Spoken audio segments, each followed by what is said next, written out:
if all else fails, you've got the start of a Velma cosplay with that shirt right there. Ooh, W. So yeah, you just need some titties, bro. A little mini skirt. That would be hype.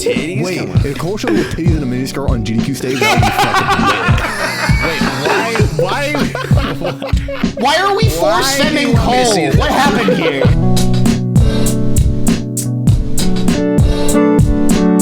Cosmic, where are you?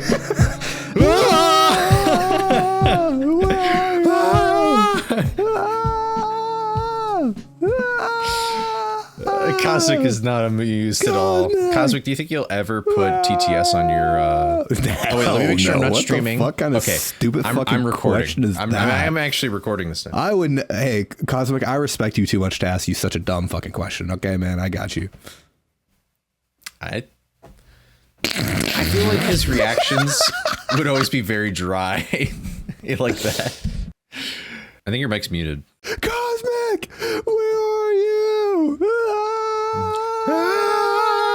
This is gonna be bad. I want to hear you. Hello. And then there's like a part where he fades out. There's a part where he fades out. You can probably hear me if you shut the fuck up. No, I can hear you the whole time, bro. Bro, I can scream and hear everything. Okay, let me tell you what. That's fair. I have open back headphones. I'm chilling. Honestly. But yeah, no, I had TTS for a little bit on my stream, and this was like probably until 2021. He didn't have TTS Monster Call. Don't kid yourself. He just had like normal TTS. For like 2020 until like 2021, and then somebody decided to put the entire Vaporeon copy pasta on there. Man, you wouldn't last 2 seconds in Cole's stream with me in there. Dude, you would enter my stream and you'd go fucking crazy. I'm pretty sure there's probably a few people that have done that. They've got like, oh man, Cole's on. Dude, I know that's for a fact what Che does. Che like comes into your stream and she bears it for like a couple like minutes, and then she's like, all right, there's too much TTS, and she leaves. Because she said in the chat yesterday that she hates TTS, and I'm like, that, yeah. I don't know, like, I should just make it more expensive. We were in call the other night, and she was like, I don't know how Cole and Nestani deal with that, like, every day. They opt into it, man. I love it. That's my thing. My brain is broken, and I love it. Like, you will play a TTS, and I have memorized all of them. And so I will do the TTS on top of the TTS. Right. As someone sent a clip of me doing that in my Discord. It was when Cole sent drinking pee one, and I went, oh, whoa, drinking pee. Like, yeah, you perfectly. Drinking pee, drinking. Yeah. So on top of that shit just not matching my vibe, like, yeah, it really I feel as though I feel part of like. Here's the thing: is I wouldn't call myself a pioneer on Twitch, but I was part of like this initial wave. No. Nobody would, but I will say that like around the time that I started like kind of just going, you know what, I don't feel like being loud or anything, or I don't feel like being like a hype person or whatever. Like I turned off follow alerts. I turned off like a bunch of like you got to turn off follow people had started putting like so famous and stuff on Twitch. This guy averages like 40 views, by the way, guys. I think regardless of the size of your stream, you should just turn off follower alerts. Well, the thing is that like for a while, I'm gonna have that on.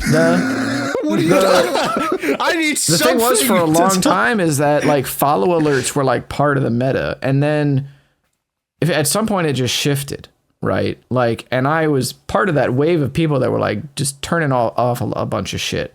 Now I guess the meta is like channel points where people have like a button that they push for a fucking sound effect. And on God, I hate that shit. And like people doing like I hate when fucking I hate sound I don't effects, know like on like sound effects are garbage. Like bro. random like sound effects you play through like channel points, that I think is dog shit. There's the channel points, and then there's also Nightbot. And like Nightbot. You know, people will like what do you mean? Like you'll put in an exclamation mark, and then it'll be like a command, and then it'll play the file, you know, or whatever. So Nightbot is just a chat bot, basically. Well, I know what Nightbot is. I never knew of that application of Nightbot. Same. Yeah, you can just have it play it like that or whatever. And like a bunch of like some of my friends use this, like more than a handful of them. And every time I'm just like, I'm just gonna watch the stream muted for a while because like. You know, or like at least the tab muted because like I'm pretty invested in the things that my friends do, and I like to see them put forth like their best effort on their speed game. No, I mean that's just doing the bare minimum as a friend, right? So if you'll stop lambasting me, you bitch, for like 2 minutes. I didn't lambast you. I just made a statement. Yeah. That you might have not. You made a statement in a certain tone. Hey, I don't get very good with tones. Okay, people often think I'm mad in real life when I'm not, and I'm just here. That's fair. Anyway, so you're still a bitch, here, but moving onward. On this podcast. Welcome back to the Even Though Nobody Has podcast, everyone. My name is Nestani. I am Jaxler. I'm DECosmic. I'm Coley. All right, what were we gonna say, Cosmic? Go ahead.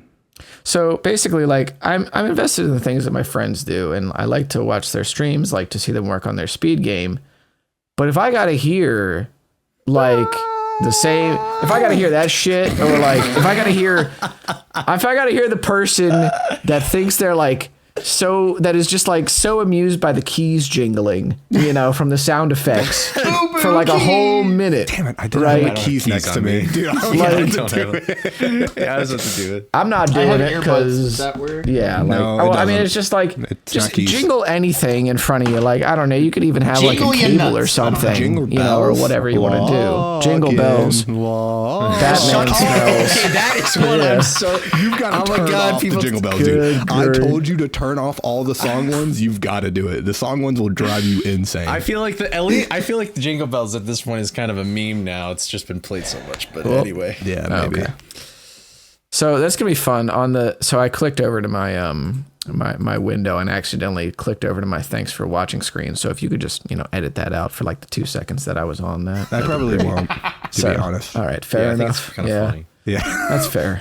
We can at least tell them thanks for watching. Thanks for watching. Get the fuck out of here. Get the fuck out of here. So, but it's like it's just so invasive to the viewer experience. Like for me personally, I'm sure there are people that love it. Clearly there are, because like there are a bunch of people that I'm not even talking about you. I'm talking about like a bunch of these people in these streams that I watch that are like playing the fucking sound effects over and over again. They think it's the funniest thing on earth. And I'm like, I don't know, man. Like at some point, hearing that sound effect or hearing that quote just ain't funny no more. Yeah, but I think that's like the balance that you have to have, and I think that's why it's harder, like for like smaller streamers to like actually have TTS be used effectively, because like whenever you're in like a chat as big as like Simply's, like people will like make new TTSs. They will actually put effort into it, mainly because it costs like 50,000 channel points and I don't got that bread like that. Yeah. And so it makes the TTSs even funnier, because you're not really just going to get the same, because there's stakes involved, right? Yeah. And also I think another power is skipping TTS. Like Simply will just skip the bad ones. Like if something comes up that he's like, I'm tired of listening to this, he'll just skip it, and he does not care.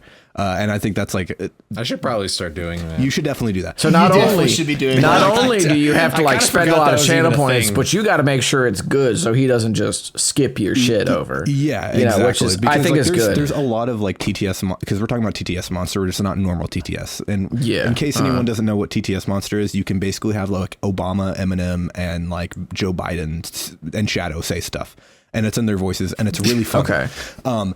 But like the problem, Daddy, I want to drag.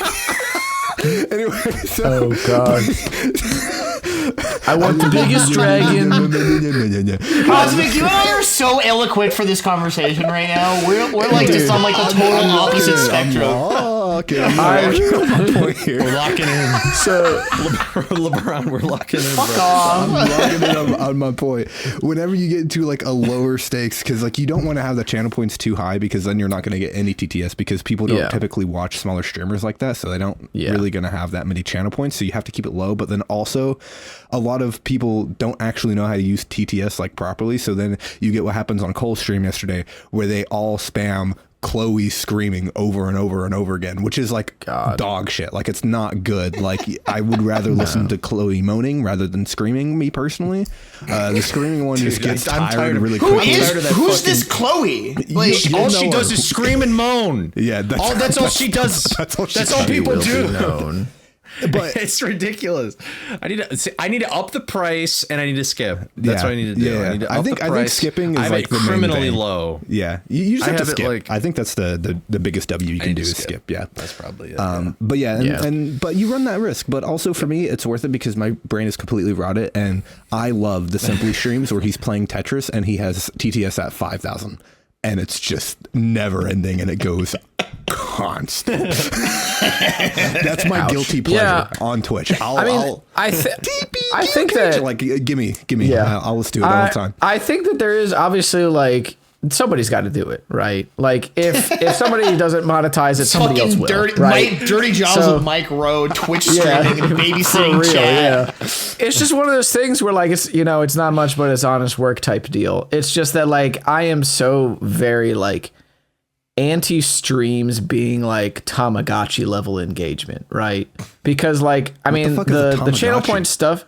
Oh, wow. That just aged me like 15 years. Even I know what a Tamagotchi is. Yeah. We're the same. Tamagotchis are basically just fucking like, stupid. Don't worry about it, Cosmic. No, I think Tamagotchi is just foreign. That's really not even the case. Well, I had one. I had one when I was little. We go Marca mode. And Tamagotchi. I had a knockoff Tamagotchi Mario Party game. Mario? That's true. Yeah. I love Mario. Chibi Robo has a Tamagotchi in it. Callie on the podcast? So Tamagotchi is basically handheld digital pets, essentially. Are you just saying that you don't like streams that are like Kaisenat and just like loud all the time? Well, I don't actually. I've never really watched a Kaisenat stream. Like TikTok loud. Oh, you don't. Well, you remember that streamer I sent you whose tags were loud, yelling? You don't like that? Yeah, I remember that. But that's not necessarily what I'm talking about, right? So it's a genre thing, really. It's one of those things where like Tamagotchi is essentially, when I say that, I mean like the engagement is just around like low level stuff like getting a streamer to react to something or getting a streamer to do something that's been enabled by them. So for example, the easiest one I can bring up is everybody has like a hydrate drinking water channel point reward. Yeah, me too. Or posture. Cheers. Or posture check, right? Posture check is dumb.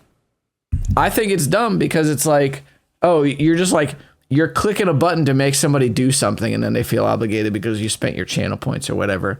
Like, bro, I'm not sitting there, sitting there and watching to see somebody drink on your command. Like, that's just dumb. Drinking, and I refuse to do that. I also refuse to drink pee, done, but yeah. We gotta stop. If we're jingling keys, how about I jingle these keys?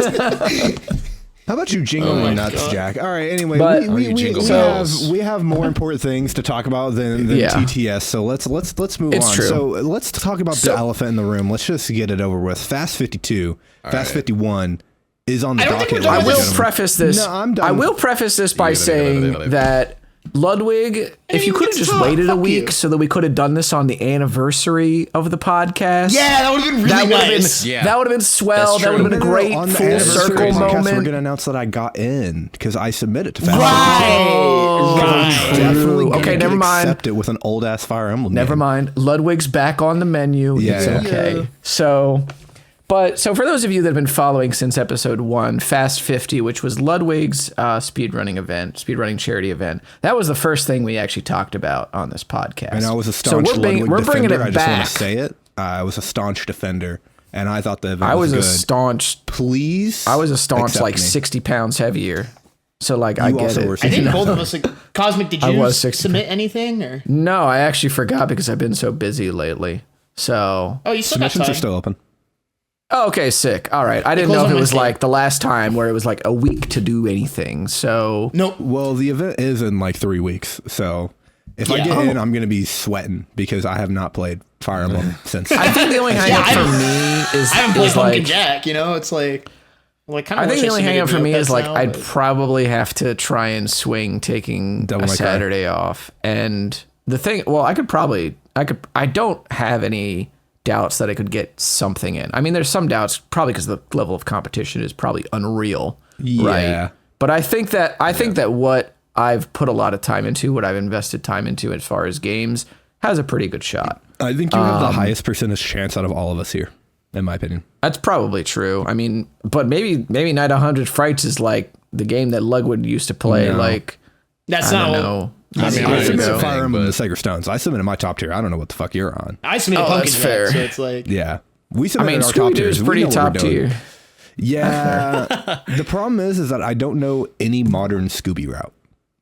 I think if I was actually just talking about this with somebody today, like if you're going to put in Scooby, it's got to be probably something like AMT because it's longer. It's got cool tricks in it. Like you show off a lot more, and nobody's played that category at a top level in a really long time.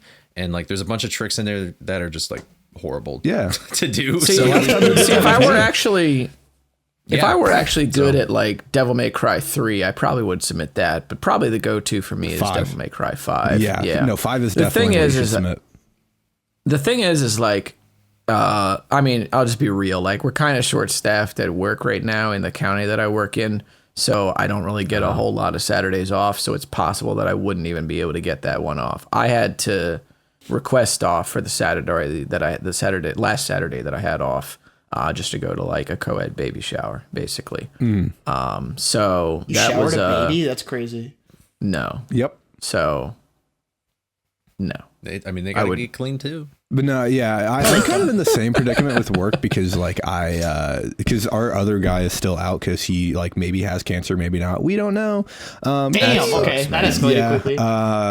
So he still hasn't been here, so he's having surgery anyway. Long story, but so he'll be fine surely.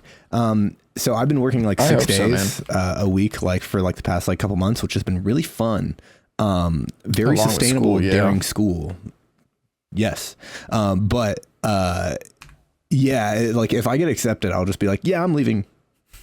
I will drop everything. I'm like, see, bye. I don't care. Honestly, see ya. I respect that. Okay. Because like, here's the thing: is like it's a bit because like everyone like I don't know if we were talking about this last time on the podcast, but it's like the GDQ like viewer bump thing isn't really a thing. It's not real. It's completely fake. But not anymore. Not anymore. But like, I think some people think that like the Ludwig thing is like the new GDQ bump, and maybe in some ways it might be. There's probably more potential for it. Yeah, that's what I was going to say. I think there's a higher percentage chance that you might get some people to stick. It just kind of depends on like what you're doing. I think like. I know you want to say something because you're not speedrunning to the speedrunning GDQ audience. You're speedrunning to the world, the Ludwig. And I think you're speedrunning to normies, which is like for example, I think that like if Cole submitted to it and got in, he would have a higher percentage chance of actually getting a meaningful bump out of it because he makes a bunch of YouTube content that's really good. Check out his Wii Fit video #ad, and he's also he also has started streaming, right? So he kind of has like all that content fuel, and so like because he has all that in his bag, I think he would actually do like the best out of like all of us, like in terms of like having a percentage chance of getting a bump, right? But since neither of us really do YouTube content like that, we kind of just stream, and also we stream different games all the time. That's like I think the biggest thing. It's one of the bigger hangups. Yeah. The other thing too is that like when it comes to it, so that's kind of why I want to go in. But yeah, that's fair. He seems like an okay guy. To be there. Yeah, I mean, this is the thing about like he did getting into it. He's my goat. Imagine if I get accepted and then I can thank him personally for the $200. Yeah, and the flight and the That's the other thing. It's like flight is covered. That's the when it comes to like a return on investment, you're basically like nowhere but up with these Ludwig events because everything is covered for you. Like when you go to a GDQ, the idea is that you are a volunteer and you are making the decision to fly yourself out if need be, or drive yourself out or whatever, and stay for your own hotel because at the end of the day, you're there to do stuff for the charity. And like they're not technically a nonprofit, but they don't got money to throw around like that to pay for people's lodging and everything. Ludwig is handling a much smaller base essentially, and he's got a lot more capital to do what he's will Ludwig. with. He's Ludwig. He's got money. I mean, as PMC Trilogy, the legend said at one point, every now and again, YouTube just invents another white guy with 1 million subscribers. So, Dude, it is what it is. But wait, is this why Cole's getting so successful right now? Do I just need to get white? He's also uploading videos because Coley does not show his face on his YouTube channel. That's he also funny. uploads videos and you don't. So. Well, he does show it in the thumbnails. Yeah, I was gonna say. Sometimes I do. Yeah. I show my Yeah. So you I mean, the did thing is, sometimes I wonder if that was Yeah. a good idea, but I don't know. yeah. Well, But I I think it's a mean, good idea it's- now because you're skinny and you have facial hair and you're white. So you have like the trifecta right now, and so you're like you literally are in the mold for Twitch streaming right now. Like you have the whole look and everything. It's good. The way you said mold, it reminded me of that scene in Toy Story 2 with all the Buzz Lightyears on the shelf. Yeah, you're one of them. You're just like the rest of them. Congratulations, you are one of them. Got just me like the rest feeling of some type of way. Hey man, you look at every Twitch streamer; they all have facial hair. Like they all have facial hair. They're white. It's just like nerdy. You know what I mean? It's an archetype. Have just a it is mustache. an I want to archetype. try that. Why do you think Yeah, I have I'll facial Try hair? that, just the mustache. I have facial hair because I'm you're fat. trying to be white? No, it's because I'm fat. Right now. Honestly, I started but growing once facial I hair so lose weight, nobody had I'll- to see my gobbled neck. Yeah. Well, I'll lose the facial hair once I get skinty again. Once I'm in my skinty girl phase. That's fair. Yeah. Yeah, I mean, it's really just like, if you can get in, then if you don't get the bump, then like whatever, you still got to hang out with like a bunch of cool people for free, essentially. You know? It's just a dope experience. And speedrun, and just have a really pretty unique experience, honestly, at this point, because very few people have done it. You know, even the people that like Bladen, who did Titanfall, he didn't go over. He just like ran remote. So as far as people doing it in person, that number is still like less than triple digits. Yeah. So it's quite an elite class right now still. The other thing too is like, I think most people are approaching this with the perspective of just toss a submission in because fuck it. Because this is going to be so insanely competitive because it's a 52-hour marathon, right? Yeah. So it's like there's not going to be a lot of room, and you're not if you're submitting off the form, you're not competing for 52 hours because there's probably some shit that's already pre-baked in, Decided. Yeah. that's like decided. You're probably submitting for like 20, you know what I mean, or 30. Yeah. Like roughly half of it, I would say, is probably not decided right now. Yeah. Probably. Yeah. It's one of those things where like, and it's just because like it's also going to be more competitive because now people are like really going to be bringing their shit because we all, I think, learned from last time around, you know, like what this really is, which is like, you got, like Nestani said, you got to throw your top tiers at it. Mm-hmm. Either you throw your top tiers at it or you probably just get the hell out of Dodge. And also this is the first time where submissions are open, right? There was no submission thing last time. Yeah. It was like completely closed. You commented under you commented and he reached out to you. Yeah. And so like this time there was like a whole forum where like you get one game, one shot, you know? Are you going to capture it? Which is also kind of crazy. Are your mom's spaghetti? Are your knees weak, arms heavy? Yeah. Yep. I will say one submission is kind of crazy, but I also get it because I get it. I like someone like submission. Ludwig is going to get swamped by like bad faith submissions because he's he streams to normies. So it's like I think the one submission personally is hype. Like I think that's cool. It's just like, what is the one thing you would want to show? Like if you got into this fucking event, like, you know what I mean? The one thing. If you have one shot, it's literally but it's like, what is the most important thing? I think it's cool just because it's like, what is the most important run to you? Like, what is like, what is your like money, like your cash money that you want to show?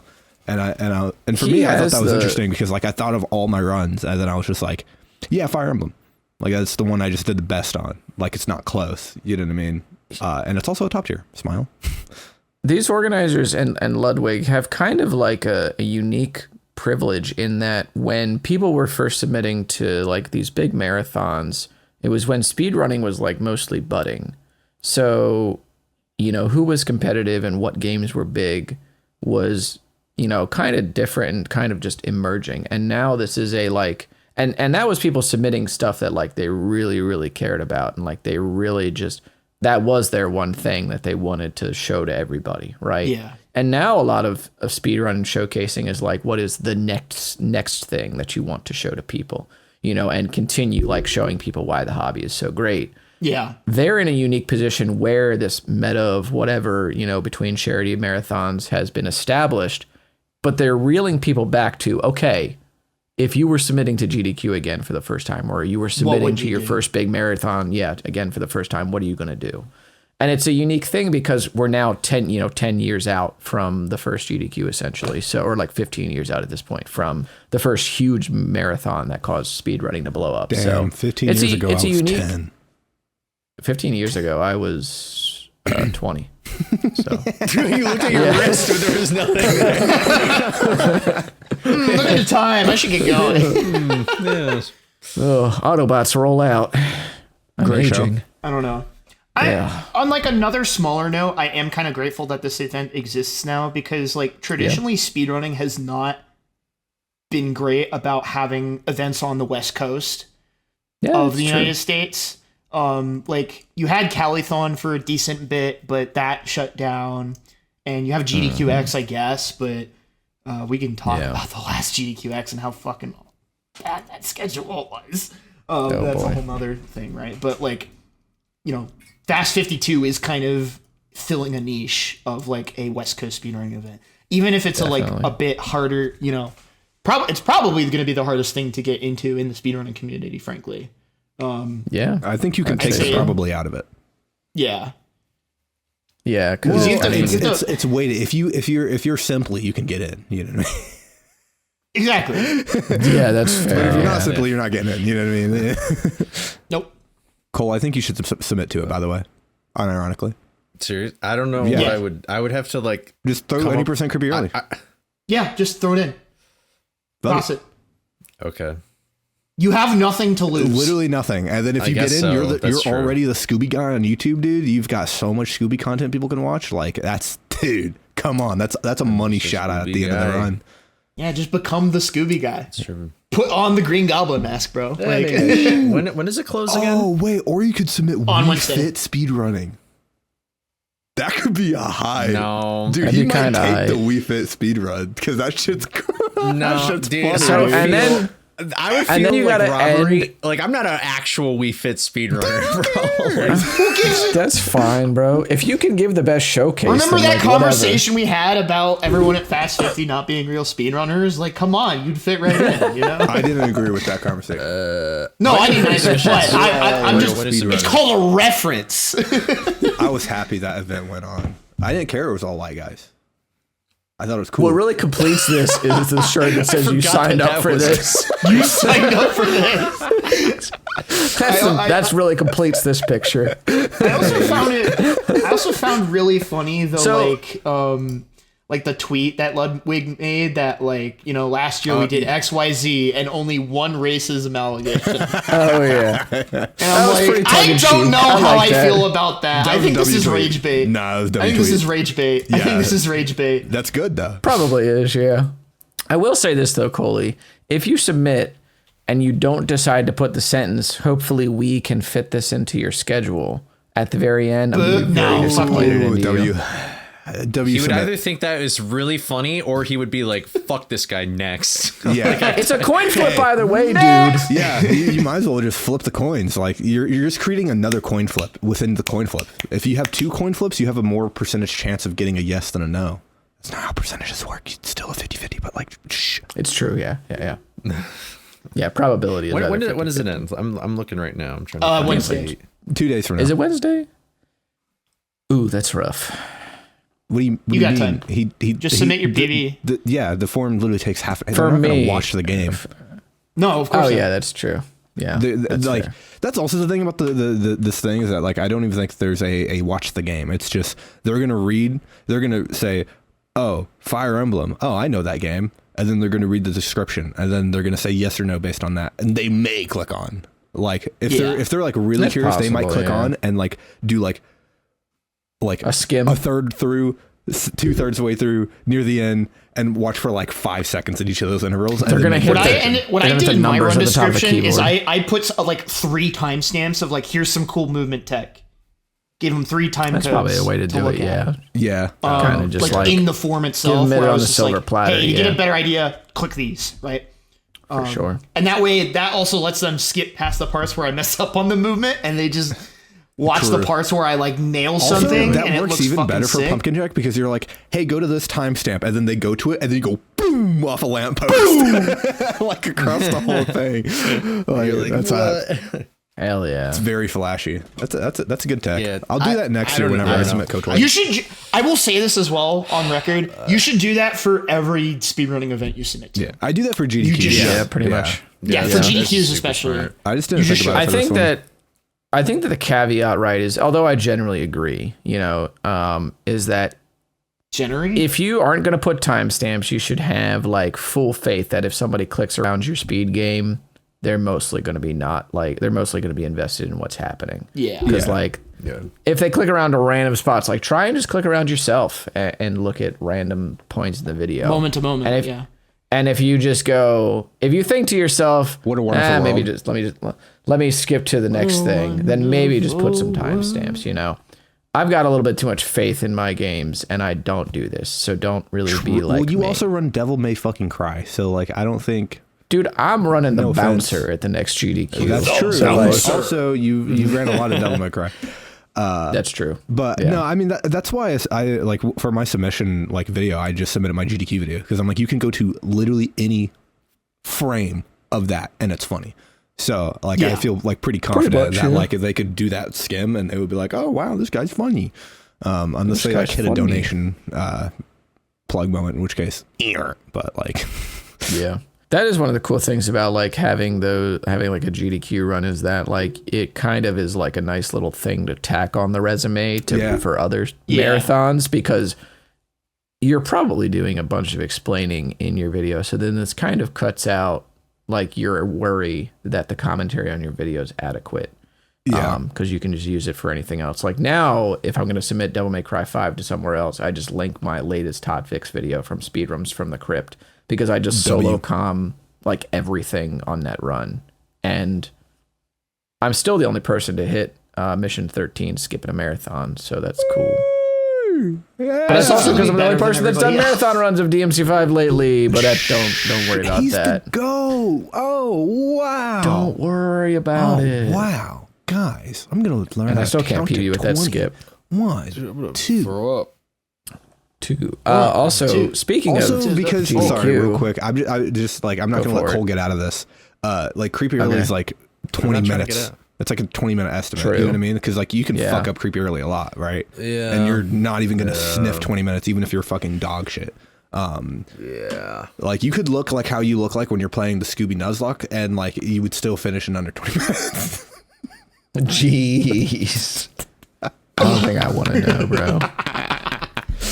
I'm just saying it's a good shot. You have a good shot. I'm the Joker right now. I'm like, you have a good shot, and it's also Scooby Doo, and like they'll see Scooby Doo, and they'll be like, "Oh, funny. That's funny. There's a Scooby Doo game."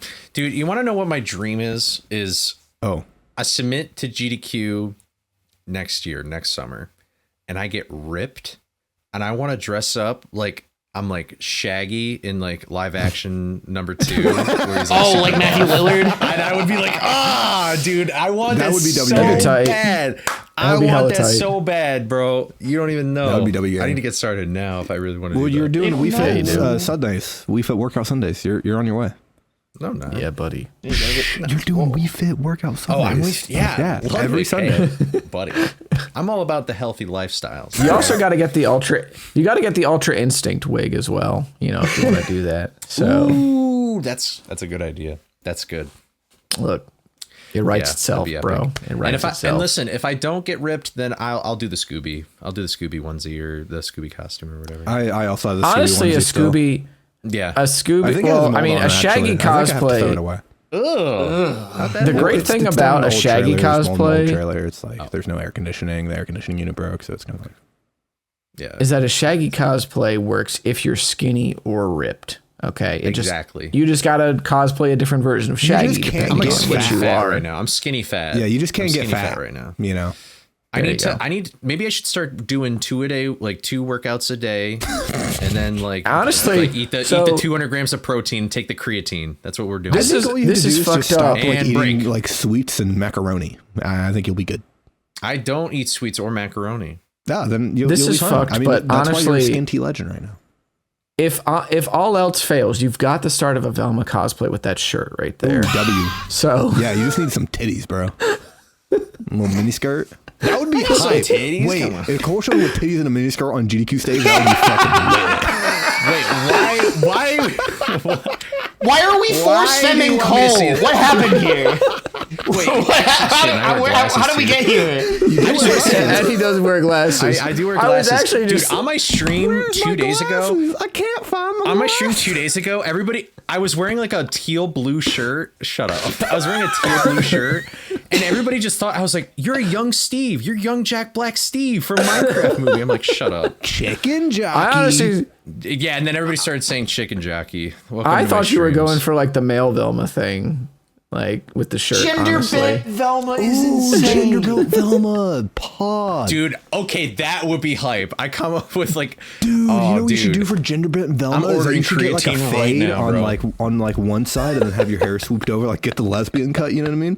And then like get the Oh, so we're just gentrifying lesbians now. And then you show up like Their culture is not his costume, Nestani. That would be gas. Come on now. Hey, people. The optics are horrible. Nah, the optics. The optics are rancid. No, The optics are rancid. I have a- No. I have a fantastic idea. Wait, I have a fantastic idea. I do a blindfold run, and all I do is I just take off my glasses and in the cosplay, and I'm like, I can't see anything. I can't That would be find my awesome. glasses. Yeah, I can't find glasses. honest to Yeah, God, dude. though, dude, if you had some dark red pants, you're like set already, right? Like, Yeah, I don't- just dark red pants with that color shirt. Yeah, W gang. Easy You should money. get some leggings I'm not going that far. and a skirt. Yeah. And then do the lesbian but cut to- anyway for fun, you know. Honestly, You're just trying to make him into a femboy. Like, Yeah, I think. Do you want me to be a femboy? Yes. Is that what you have to do to be a YouTuber nowadays? Jesus. I mean, kind of. It's just meta. It's just the meta. And you know, yeah. No. I Guys, hate normal Seafrog people. got into SGDQ. Woo! Yeah! I was gonna say, Congratulations. to put a neat little bow on Ludwig, we'll have to wait until more information, but it's actually shaping up to be pretty interesting. So moving on to I will actually be GDQ. watching, unlike GDQ, I will be watching the Ludwig event. Ouch. Damn. So I'm gonna watch my Seafrog got into SGDQ. What are you talking about? Yeah, there you go. Yeah, That shit's I hype. actually am on the schedule. Hooray. Where I forget what day you are. I What day are want you? to say it's like Tuesday at... Oh, they word. also dropped the 11. schedule, guys. Oh, there's also drama. Yeah, they did. Wow. GDQ time. There's drama. Wait, really? There's drama. Is there, Yeah, I don't know. I don't. Cosmic wrote it. I don't know anything. I haven't looked at the schedule. I haven't looked at anything besides Jackson. Oh no, I was talking about like the new game submission period discourse. I was saying if we wanted to discourse about that, we could. Oh, yeah, I can do that. Yeah. But which would be interesting considering you're somebody that directly benefited from it. Yes. And yeah, keep in mind everything I'm about to say is from the perspective of someone who directly benefits from the status quo. Before you do that, let's get into how cool before the you schedule do is. that, though, I just want to say no one take a God. screenshot of Jax's door right now and send it to Rainbolt. He will find him. Yeah, That's true. Yeah. So I just want to say that was kind of like that the schedule for this GDQ is actually like so fire and works out for a lot of the plans that I had. So that's pretty dope. But let's talk about Sunday here. And this is really the one thing that I'm going to... first Sunday This is or really last the one Sunday? thing. This Opening, Sunday, or the first Sunday. So it's Sonic 2 into Okami, into Banjo-Kazooie, into Indiana Jones, into Avowed, into Beat Saber, into Sekiro, into Quake. Blood Thunder in the microwave is W. Like just bangers from back to front. Like what the fuck, bro? There were some killer submissions this time around. Something worth noting as well is the checkpoint blocks seem to be a bit more lenient for this event. Yeah. So I think there's going to be a high likelihood that stuff gets pulled off of backup. So Yeah. That's in a probably weird true. way, I'm kind of glad that Soul Reaver is on backup because it might mean it gets a better time slot than it would have otherwise. So It might, but your estimate for that is what? Oh, wait, like before we talk about the schedule, 110. when are your guys' runs? #ad. Yeah. Yours was Tuesday at what time? So mine is Tuesday at 11:14 a.m. Date? And it's Sea Frog, so it's the game I've been kind of it's a 2D skateboardvania. Wait, what's the date? Oh yeah. Tuesday, the 8th. 8th, yeah. July 8th. July 8th. July. Mine is July 10th at here it says 10 a.m. Thursday, July 10th. Eastern. This is for Eastern Standard Time. Yes. Or Eastern Daylight Saving. I don't know. All Eastern times time, on this podcast whatever. is Eastern because we are on the East Coast. Let's there go to we New go. York. So it'll be like 9 a.m. when I'm in Minneapolis. That's a nice like wake up and clock in for the daytime job type. Yeah, of man. Also, the fact that it's not great. considered part of Silly Block is kind of insane to me, but It's what? it's like technically not considered part of Silly Block, which is insane to me. But well, I mean, they have a huge fucking Silly Block. yeah, dude. Silly Block is fucking massive. It's like 7 hours of W Silly Block. Also, they had what was marked as Silly Block on the games list, and the bouncer was not marked as that. So, but I mean, honestly, when you compare it to like, I don't know, man, an airport for aliens currently run by dogs, the thing about the bouncer is that it plays itself totally straight. Like it's not gay at all. And it is kind of, well, it's a little gay. It's W gay. It's interesting though, because like, you know, when you tell somebody, oh yeah, these bouncers that work in a bar, they like eventually end up in outer space fighting like Timu Sephiroth. And you're going to tell people that that's not like silly, right? And they find out that the girl that they're trying to rescue is a robot. And then also like this girl that the protagonist used to know can now turn into a panther. And also they have whacked out Raiden like from Yakuza. It, kind of a little bit, yeah. But it's like, and then they also have like Raiden from Metal Gear. But this Raiden from Metal Gear did like 3 lines of coke before the events of the game came to pass. I love cocaine. Like he was, so I mean, I hear it's pretty good. I'm not a partaker, but you know, I'm a drug addict. Fentanyl, personally. In a capsule here, right? Like in a vacuum. If you say to somebody, "This game's not silly," I'm so sorry. That was then fucking dog given shit. the plot of that, it's a little weird to say that that's not silly. But when you actually see like the game happening, it's not terribly silly. Like it's just kind of a standard beat 'em up. So it being at the end of Silly Block, or like after it, I should say, to then segue into Phantom Hourglass kind of makes sense. So that's pretty cool. But I was pretty happy about that also because there's a concert the night before. So I'll be able to attend that. And Baby Metal? The night before that, that is the Horror Block. So I'll be able to see all of the homies' runs for Horror Block. And also Bobby is the one heading off, like he's the one segueing to Horror Block because he's doing Rondo of Blood. Castlevania. And then it's Rondo of Blood into BioShock by Gulch 2 and then into RE7 by Captain Ezekiel. So and then that's DR3. Like DR3. RE1 HD. Yep. Then Still Wakes the Deep. Then Control. Control. Then Okay, Siren. I will say Control at 5 in the morning. What? Is Control horror?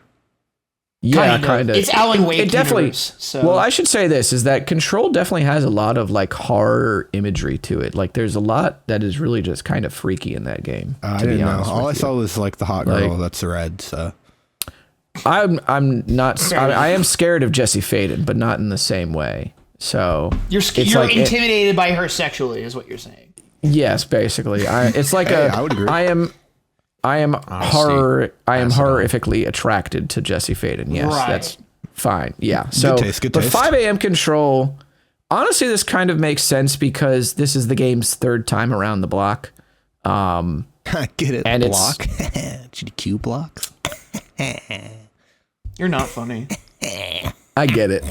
Hey, but this is kind of where games end up, even if they're like super good runs or like even kind of popular runs, because like Doom Eternal it's like the 2nd or 3rd outing was like 3 a.m. So Fire Emblem the Sacred Stones on its 2nd showing was at 5 a.m. There you go. Yeah. Yeah. So. I think 5 a.m. Control is kind of a snub, but that's just me. I mean, I can agree, but also again, it's like when you look at some of the heavy hitters for this event, at least thematically it fits in with the other games that it's around, you know? So, because there's other stuff that, like, you know, I mean, I think the real snub here, honestly, is like Neon White at 1 a.m. What? Like four-way Neon White at 1 a.m. Why is Neon White at 1 a.m.? Huh? I don't know, man. That game's gas. I don't know. That game is gas, and you have 4 of the best players from across the fucking around planet. the globe. Yeah. Yep. I would actually watch that run. But the thing is, like, the more that I look at this schedule, there are just a ton of like runs that could just be highlight runs. So it's like people just kind of fell where they may. You know why? Part of the problem too is just because there's just so many good submissions, right? So you just kind of have to. That's the thing. Like, you're filling out, and you're like, well, I guess this has to go here. There's nowhere else for it to go. You know, pretty much, yeah.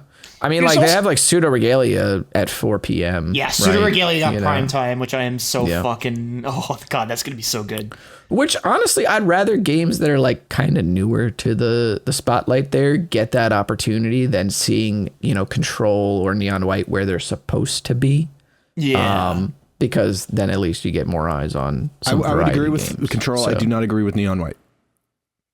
Oh, that's fair. Neon White got snubbed. I think fair. Neon White should be at like 2 p.m. I think that Neon White is a bigger snub than Control. It's a 4-player thing. Like, come on, like, yeah, I don't know, man. At least people in Europe are going to be up at, like, you know, 6 a.m. for it or whatever. They're going to be getting ready for work, watching Neon White. Also, I just gotta shout out how fucking fire the fact, like, where Pseudo Regalia got put is so crazy to me. Because so at noon 30 that day, you have Majora's Mask, then you have a Super Mario World ROM hack, then you have Pseudo Regalia, then you have Sonic Adventure 2. One of these things is not like the other. Yeah, and then you have like, it's just all of these top tiers. Octopath Traveler into Kingdom Hearts Birth by Sleep, into Castlevania, into BioShock. Yeah, like what? And I feel like, again, this is like one of those things where Pseudo Regalia fit here. So this is where they just put it, you know, because there's still some threads here of commonality. Not to be confused with Threads, the album by Now.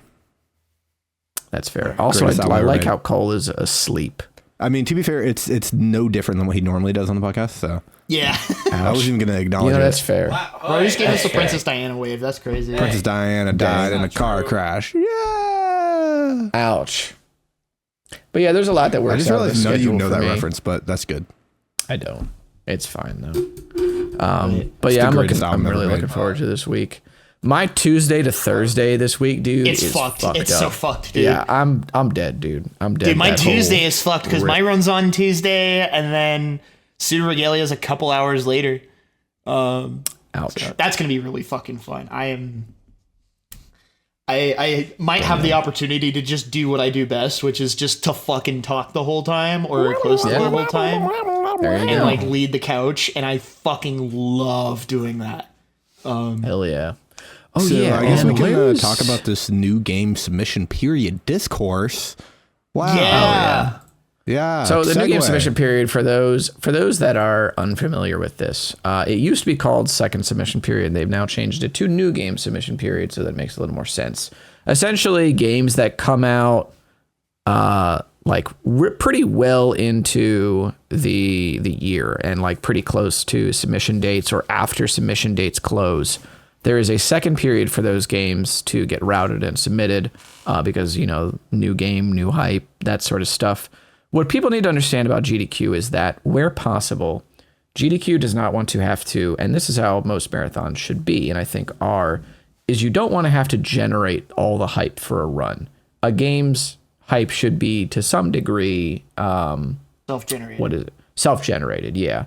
So for example, like when, you know, like now that Doom the Dark Ages is out, you know, if it had come out a little bit earlier, it's a new Doom game. So there's a lot of hype around a new Doom all the time. Dude, that game looks fucking sick. I've been watching Bloodlunner play that shit. It looks pretty good, pretty cool. I feel like it's mostly a downgrade from Eternal, but I have opinions that yeah, but you know, come on, it's still cool. It's still cool, but like, you know, it is what it is. there's some fucked up tech in that where if you mantle and then open like different layers of the mini map, you can teleport anywhere you want and shit. It's pretty fucked up. Yeah. There's also some shit where if you hold down the weapon wheel, you just kind of morph through walls. So it's pretty funny. Man, I can't wait to watch the Blunt Thunder run that at AGDQ 2026.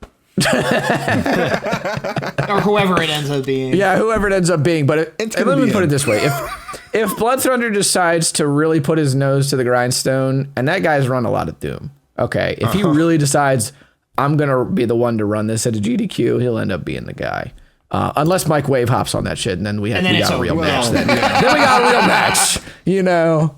Not to discredit people like can't have the microwave hop on, you know. We'll turn like who else is there that would like really good at if Darave or Dangerous decide that they want to ride or like run it a lot, or Dylon, if any one of them really decides that I want to be the dude, then if Nestani decides to, if Bite Me decides that he wants to be the one. Oh God, if Bite Me does, Jesus. Or Rytro. Rytro's a big good candidate as well. Or TFX what is that other guy's name? No, he doesn't have an attention span. Bloodshot would also be like one of the people that would take it. I feel like he has more of an attention span than all of us because he mods games. That's a long time. But that's a separate secret thing called mental illness. Oh my God. Okay. Yeah, this is the thing about the GDQ new game submission period is that there is like an implicit bias in it, in that a game being fresh on the market means that it being like part of this smaller pool of consideration ups its chances of getting into the event. So if you decide, well, I'm going to run this thing like day one, frame one when it comes out, like you've kind of upped your chances over like above the average of people getting into like, or at least an interest in a run, because now the interest is implied by your game having a separate point where it's being considered. And like my 2 cents really is that I think that it shouldn't exist simply because I think games just need more time in the oven. Yeah. And like, you know, I don't really care about extra hype and everything. I don't really care about people getting into an event, let's say, quote unquote, over me, or quote unquote over people that. Stop it! I don't like this shit. I will say that Nestani is a. See, so this okay. I hate to derail, but this is mildly traumatic for me because my brother had this thing he would do to me growing up, where he would just like put his hand in my face and try to like face hug my face. Welcome to the Trauma Dummies podcast. Yeah, so now I'm getting like war flashbacks to like people trying to. Did your parents ever do the tickle monster? Probably. No. I don't remember. But probably. Do you know what? Do you know what that is though? It was my brother, so it was more traumatizing. Well, that's if it's a sibling, understandable. It's just more fun. The tickle monster is just someone who chases after you and tries to tickle you. No. So you lay in a. Well, this was when we were younger, and I was too stupid to understand that I could just get up and walk away. Really, still are. But you lay in the bed, and then like my mom used to love doing this.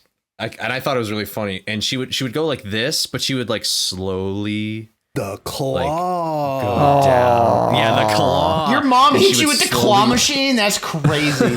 And then she'd go like, it would be super slow, and then she'd go, and then it'd be like, ah, and then I'd be like, again, and then she would do it again. That feels like something that you would do to like your like puppy. You know what I mean? Yeah, I did have to pee on newspaper sometimes, so. Man, he just took the layup. That's a waste of good fire starter. That's a waste of good fire starter. The commitment to the bit, I respect it. W bit. Dang. Yeah, but anyway, to wrap up my 2 cents, I don't know. To wrap up my 2 cents, I wasn't going to interrupt Cole while he was talking. So he's going to interrupt. Well, I was going to say because when we get something out of him, you know, we just got to let him ride, because it might be the only thing that we get out of him the whole episode. So I'm about to go back to bed, guys. Come on. But to wrap up my 2 cents, basically, is that like, I think it's cool when you get to see the early days of a game's routing, but I think that now the amount of like new submissions that like get in now is making people a little hastily route these things. There are some exceptions, I think, where I think that like new releases with tons and tons of runners that submit like a new Resident Evil, a new Mario game, a new Metroid game, like Oblivion Remaster. Oblivion Remaster. Those things are largely going to be figured out within a couple of months. Some tech will come along later that will make the game revitalized as like for a future submission, which, for example, like I think the Silent Hill 2 remake, it was cool that this last event we really got to see like a mostly glitchless route for it. And now the next time that game appears, it's going to be like an hour shorter due to one piece of tech that got found. Probably over an hour shorter, but I digress. The idea is basically for me is that a lot of these events are about showing the culmination of effort over a long period of time, and showing people essentially that like we know these games down to a science. And right now, when it comes to showing games like a month or two out, you show that people that this game down to what's been figured out so far, or like the fundamentals. So I think that, not to say that there's a lack of effort, right? But I think that there are just hastily thrown together submissions when it comes to this stuff because people really want to be in the event, and I don't blame them for that. But I think sometimes it comes at the expense of the showcase. So, yeah. I think a couple. I mostly agree. That's mostly my opinion with it. There are a couple of other slights I have against the idea as a whole. I think you were talking a bit about bias earlier. I think it skews bias towards certain types of games and certain types of runners. Games-wise, the things that are like being made by the games industry right now are going to be centralized in certain types of genres because that's what's selling right now, right? That's true. So like platformers are, kind of like, especially that like old PS1 and 64 style platformer are everywhere right now. Lunistis. Lunistis, for example. Roguelikes, right? So, Soulsborne games, when Lies of P came out, that was a prime candidate, right? And so I think because of that, it causes there to be a bigger proportion of those types of games in the event at the expense of other genres or like types of communities, like some of the older game, like retro communities or, like the PlayStation community, for example, right?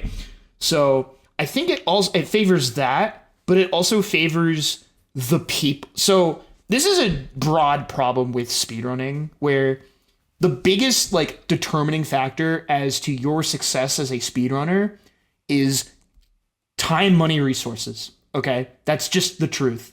Like you could be the most talented person in the world at playing video games, but if you don't have the time or like the, like not constantly worrying about paying rent to be able to, excuse me, to be able, fuck.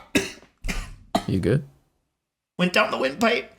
Excuse me. Okay, we're good. So, TLDR, if, you're like a high school kid who doesn't have to worry about paying his own rent, then you're going to have more time and energy to be able to put into speedrunning than someone like, I don't know who I was using, like Shredberg, for example, who has like a kid, right? Yeah. So it's, and because of that, and because of the time constraints and the delays, I find that we end up seeing the same kinds of faces that get in through second submission period a lot, or through some of these newer games a lot. Yeah. And that bothers me specifically. And again, this is coming from someone who literally benefits from what the status quo is right now, because I got a game in on second submission period. I get in all the time, right? And flex. But that's a problem too, right? Because that means to some degree we're not growing our talent as a speedrunning community, right? So like what like there are, runners who will just kind of like submit and get in every time, like me, like Blood Thunder, like Spike Vegeta, for example, even, right? So what ends up happening when you keep trying to tap them for their performances and then they get burned out or they decide they don't want to do it anymore? Who do you have left at that point? And the answer is no one, because you're not developing your talent, right? So that's what bothers me about it, is it just feels like it is like trying to capitalize on a short-term gain. And as a result, it's causing the foundation and the roots like GDQ as well as just speedrunning as a whole to be left untended. And that's kind of what bothers me about it.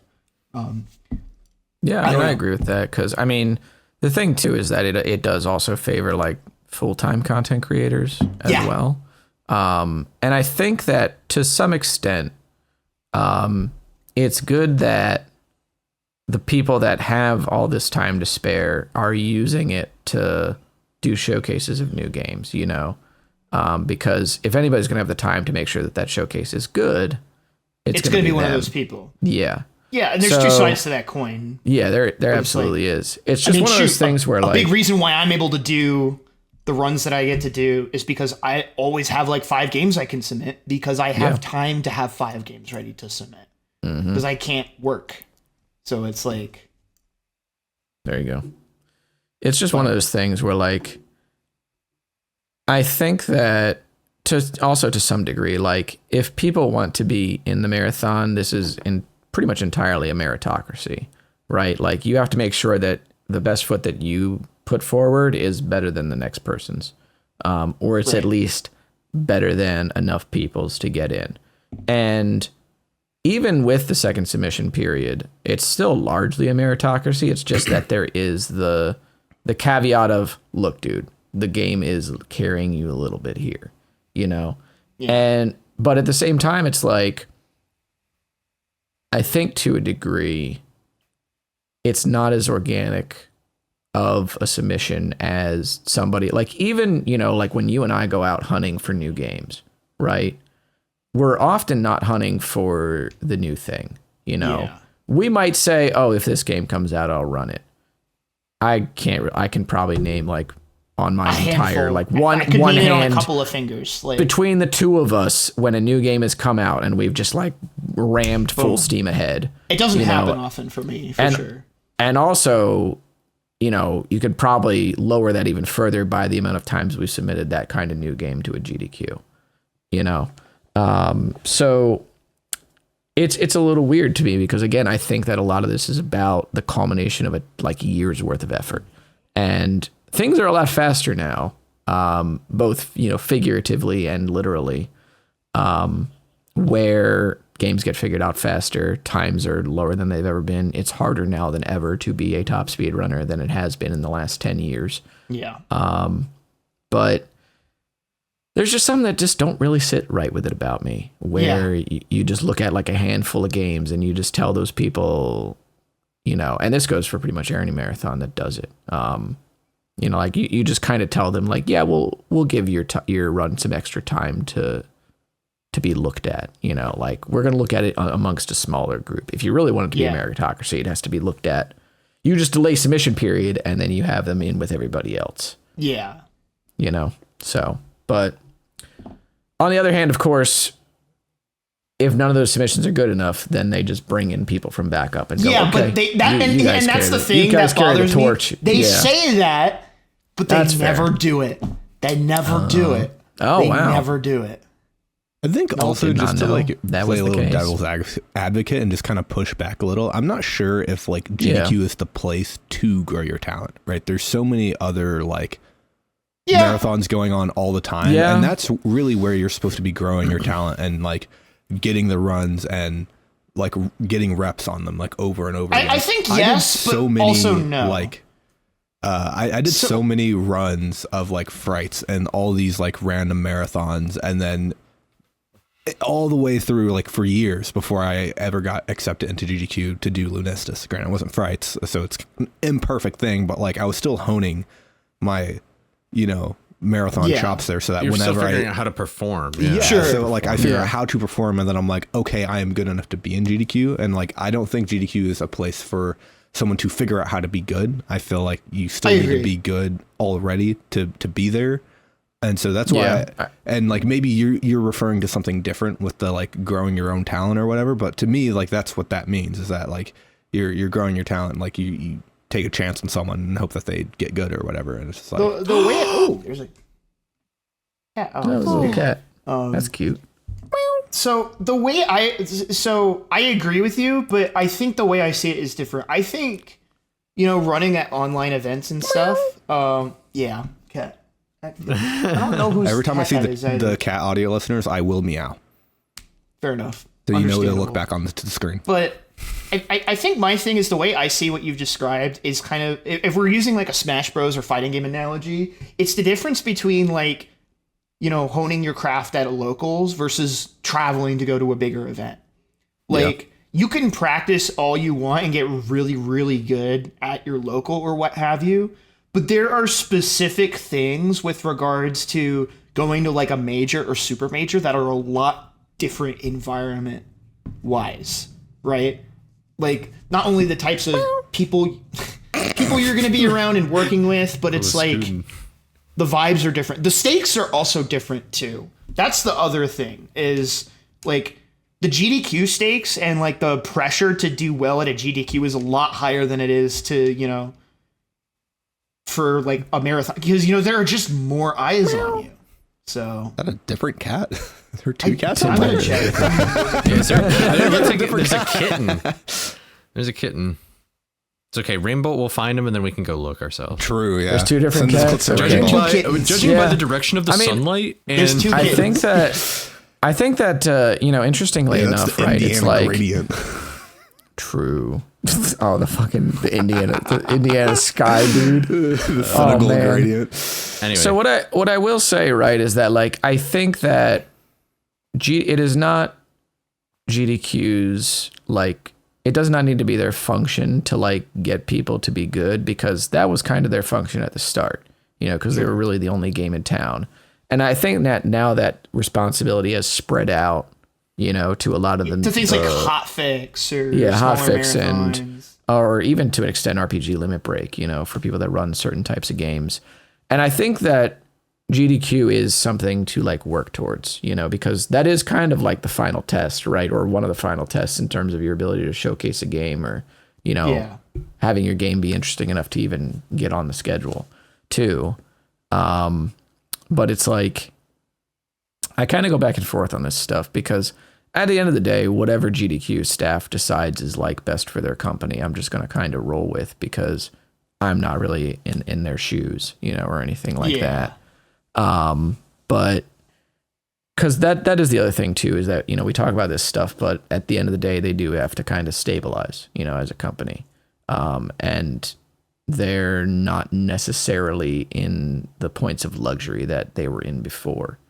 Well, the economy is also just shit, so that's part of it. Yeah, there's definitely that, but I think that economy, there's not the level of like novelty to speedrunning that there was before, you know, and like there's a lot of just variables that we could toss around probably forever, or at least for hours, about this sort of stuff. But it's a point that I kind of just go back and forth on with like developing new talent, because I think that first and foremost, it starts with like just having more in-person marathons in general. Like, and I don't know if I'm going to be the one to organize stuff like that, but I think really there Ludwig. Just needs to be I think there just needs to be at least somebody or some people kind of carrying those torches for like regional stuff, you know, because I think that it's a disservice to, I guess, the social aspect of GDQ, or just marathons, where that shouldn't be the only point in the year where you get to see, you know, a bunch of your speed friends, right? And develop your craft, or develop or show off your passion for the game on a larger platform than your own stream, you know? I think that's also like it's a complicated topic. I was just going to say that I think that's also like the kind of unfortunate thing about like ESA going down, or like, I mean, they're still around, but like it's nowhere near the same. Losing respect really at a rapid pace. You know, and the viewership and donations is way down. Yeah, but like from like where they were, like when I ran for them in like 2020, like it's like it's way better, or I guess 2021, whatever.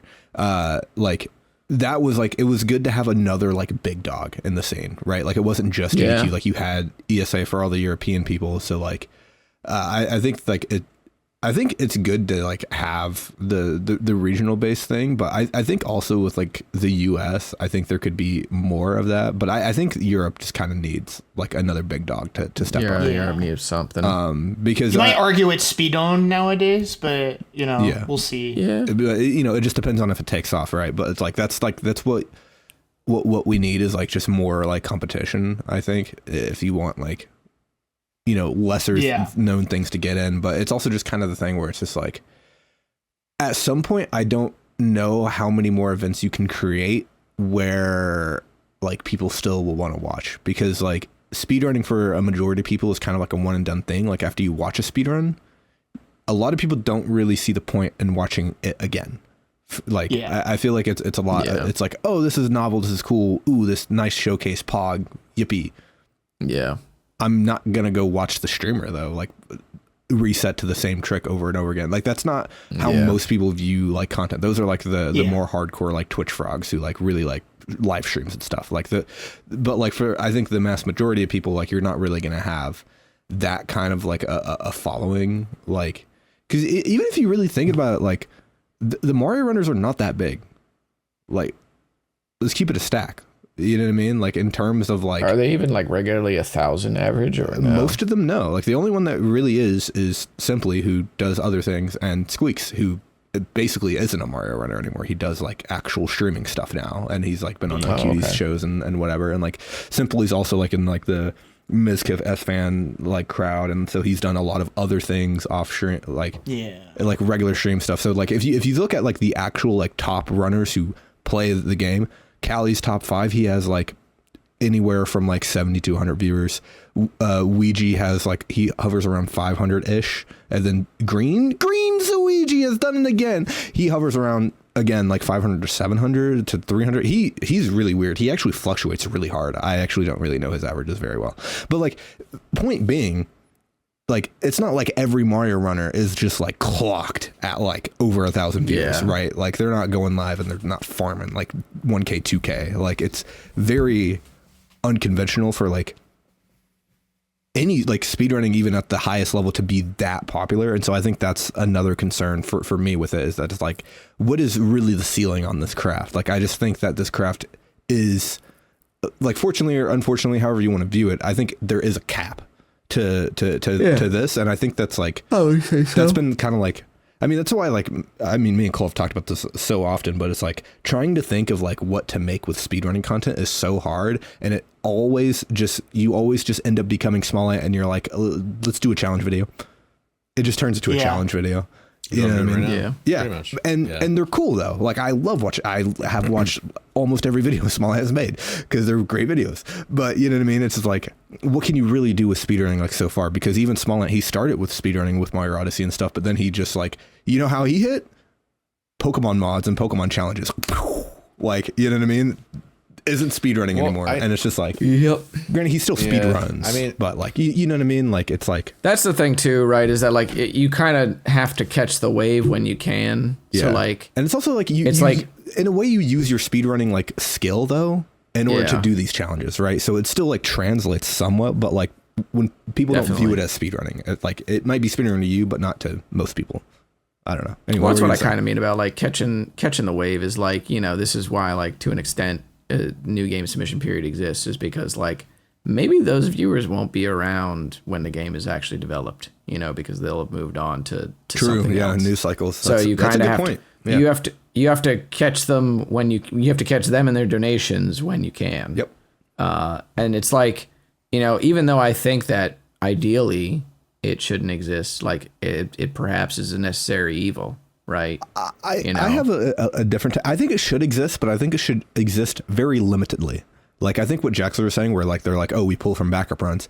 I think A, they should actually do that. But I think B, like, I think they should be more restrictive with what they take, and not to I'm about to throw Jax completely under the bus. But like, I think that like with second submission, like you should only really like take games like Oblivion remaster, like come on, like we're gonna take that. Agree. Or like if the Doom game came out on time, take the Doom game. But like Sea Frog or something, no offense, but it's like no one really knows what that is. Like it got submitted because it's new. Yeah, but like because you submitted, and I think that game deserves to be in a schedule, maybe just next event. Yeah, but like the thing is, you submitted it in second game submission period because it came out in like the time, right? Yeah, and that's my point is that I don't think this is counterintuitive to the whole podcast, but I don't think like smaller games should really be on that second submission period. I think the smaller games should belong on the main schedule, on the backup, and then like however many like super big, like if a new Elden Ring comes out or something or whatever the fuck, like you take the super huge ones for the new submissions and then you pull from backup. And I think you just fill out the schedule more with backup and you like really limit the second submission to just the top tiers and maybe like one or two like bangers. Like for example, like if I don't know when Big Catch is going to launch, but let's say Big Catch launches in time for the second submission period of AGDQ 2026, like then that game I think would be like it's swag enough and cool enough to get in, right? You know what I mean? Yeah. And I think now, do you think that to that end, do you think that they should even put in like the new game submission thing? Like we are primarily looking for runs of XYZ game, or do you think they've done that in the past? Far?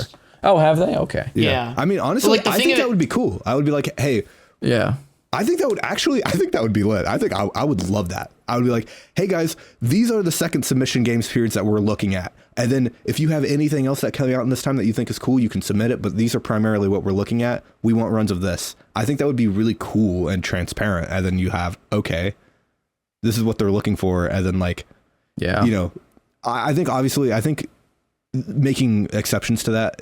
I think the whole thing though is I think there should be exceptions to every rule and like this whole thing. Sure. Like I don't think it should just be like rules were we're only broken. doing this or we're only doing this. But do y'all want to hear my? I think it should be like a concerted like focus of being like, hey, let's actually use backup runs because I made a joke about it when we were talking about the SGDQ list 2 episodes ago or whatever. Like with Jax being on backup, I was like, he got a fake run in because like backup runs basically aren't used. Like, unfortunately, you know what I mean? But that's just the way it is. So like for me, I view a backup run. I'm like, if I got onto backup, I would just be like, oh, I didn't get in. Yeah. You know, like, but that's just how I view it. And that's not how it's supposed to be viewed. But I think like, because it's really just like, the only way you're getting in is if like the just watch Melee tournament. If the event is like running ahead, that's the only way you're gonna pull up. And even off then checkpoint, like, well, and the other thing too is I feel like the way more than 5 backup runs get pulled every event. I feel like the way committee's looking at it too is like they have these like second submission periods blocked out, and rather like they feel like, oh well, we have this time blocked out, so we need to fill it with second submission games rather than we could use it for either or. Yeah, which is what disappoints me with the way that they look at it. So I have a really like kind of spicy, like I think this would be a really funny way of like getting people to rethink about it a little bit, of like a rule change with how second submissions would work. I think that if you want to submit to something on second submission period, there they are. I think if you want to submit to something on second submission period, it should take away from one of your submissions during the main submission window. Yeah, I told you there was 2 of them. Holy shit. Sorry, can you repeat that sentence? Because I was definitely cat zoned on them. Okay. That was unfortunate. I'm sorry. So for those who don't know, when you submit to like mainline, like the main schedule period, right? You can submit 5 games. Yeah. Okay. And then for second submission period, you can also submit 5 games, which is insane, 1. Right? That is kind of wild. Right. Ludwig event, so you get 1. It should just be 1 or like maybe 2. But like, no, right? But here's my thought process. If you submit 5 games to a mainline submissions window, you shouldn't be allowed to submit anything to second submission. So any submissions that you want to use during second submission should be subtracted from the initial pool that you're allowed to submit from. I think that's a base change. 5 games across both. Yeah, I've fucked with that. Yeah. Good take. Like, so basically you get 5 submissions across first and second submission. Yes. And if you want to save one of your slots for, the new submission, or 2 or 3, however you want to save, Yeah. I think that is based. I don't think that solves any problem, but I think it's cool. Because if you don't submit anything it forces first round, hesitation. It forces hesitation for people who already run a lot of games and are just looking for ways to try to get onto the schedule, which you could argue I was kind of doing a little bit, you know. It's like I would argue it forces you to really think like think about it. And then it also, to an extent, right, it rewards people that have dedicated a lot to maybe a lot of time to 1 or 2 games, and then a new game comes out and they've maybe found their 3rd or 4th speed game, you know? Yeah. So you have like 1, bro. It's fine. I have 3. Put some respect on my name. And 2 of them I'm record holders in. What are you talking about? That's fair. You should get record in Dalmatians. 4. I always forget about fucking Dalmatians, but I think I'm still top 5 in that game. I played it for a month. I think so. I'm a G, dog. I don't know what you're talking about. You should get record in that game. No. I'm never playing that game again. Why not? I peaked. I got that, dude. Okay, you know, like when more you're like you tweaked, running, bro. You know when when you're like speed running a game, right? And like you get a crazy run, and you're like, that's a really cool run. If I want to improve this, I'm gonna actually have to play the game. And like for me, I get that. I like that was that Dalmatians run for me, is that I slammed that run so hard, so good that I'm like, all right, now I'm gonna have to actually get good at the game and practice the game like responsibly, and I don't want to do that. Dude, so I'll just take my top 5 and I'll bounce. You could literally get into top 3 if you saved fucking 7 seconds, bro. Yeah, here's the thing. It's been a whole almost 2 years since I played that game. It's not happening. Besides, Cole fucking tragic most of my time right now, and I was planning on learning KOTOR 2, but now I have to play this stupid fucking Nuzlocke Scooby Hardcore mod because it's fun, and I have to play it. You have to. I do have to play it. You have no free will whatsoever. I have no free will, but I mean, what's going to end up happening is I'm going to like play it for like this next week, and then I'm going to learn the game, and then I'm going to like do KOTOR runs and then do that. But because I think it's your secret is safe with like, me. I think it's going to take like a couple months for me. Like it won't take Cole a couple months because he has fucking all goddamn day to fucking play the game, but like I don't, Smile. So it's going to take me a little bit longer, I think. Smile. So yeah, I still don't know if I should call it a Nuzlocke or not. I think it's fine. I feel like it is fine. Across. I know. But people are like, oh no, but actually, and I'm like, well, I think instead of saying like super it's hard Nuzlocke, I think instead of super hard Nuzlocke, you should just say hardcore Nuzlocke. I think that just is cleaner. Like 900 Frights, hardcore Nuzlocke. I think that rolls off the tongue better than super hard Nuzlocke. Although I do think super hard Nuzlocke is funny. Me when I'm super hard. You've never been super hard in your life. And speaking of being super hard, you should be super hard and hit the like and subscribe button really hard. And that's going to be the end of the podcast, ladies and gentlemen. The cats are going crazy right now. Does anyone have anything to shout out? Cole's Wii Fit video is going crazy. You should watch it if you had it. It's a good hour really to burn. Good. It's a banger. I think it's his best video he's ever made. Dang. Thanks, man. Yep. Maybe I'll have to watch it now. Sorry, I can't. A couple days after this goes up, I will now be 27. So that's cool. Hell yeah. Man. Shout outs to these little guys. My brother got me as an early. Aw, those are cute. Gib and Jib. What are the names? Ib and Jib. Gib and Jib. Yeah, they're all either like Gibby related or Gibraltar related. So it's either Gib or Jib something. So they all like go together. They're all like Studio Ghibli related. Yeah, exactly. Fair enough. Studio Ghibli. I'm trying to think if I do, man. And it's tough out here. I've just been busy. And I'm streaming again. That's pretty tight. Hell yeah. I've been streaming too. Smile. Yeah, 3 of the 4 of us are streaming. I'm streaming too. Smile. I'm just gonna be streaming, I guess, probably just Otogi and the bouncer. Because the bouncer bounce. The make it bounce. I'm making all these sounds. I was on record pace like 4 times in a row the other day, and then by the other day I mean like 2 weeks ago. And then it all just died like at the same fight. So I was like, great. So, but that's kind of what's going on with me. I've been trying to find more motivation. I've just been tired, bro, because work is tough. So, Felt. Yeah, it sucks. I also stream on YouTube and Twitch. Links in the description to all our socials. And comment down below if there's something you want us to like ever talk about or anyone you want us to have on the show. Yeah, true. Let us know. And it's pretty good. I'm officially back to streaming. I'm streaming. I'll have streamed a lot of days by the time this comes out, but hopefully this coming week I will be also streaming KOTOR 2 alongside the Scooby-Doo Nuzlocke. So that should be hype as long as I learn the game. Oh yeah, I should promote that too. But I do have to learn the game. So we'll see. Yeah, we'll see. It might be like late next week. It might be like when the podcast launches the week after this. It doesn't really matter. You know what I mean? But yeah. Wait, were you gonna say something, Cole, before I close? No, I just think okay. Thanks for watching. We'll see you around.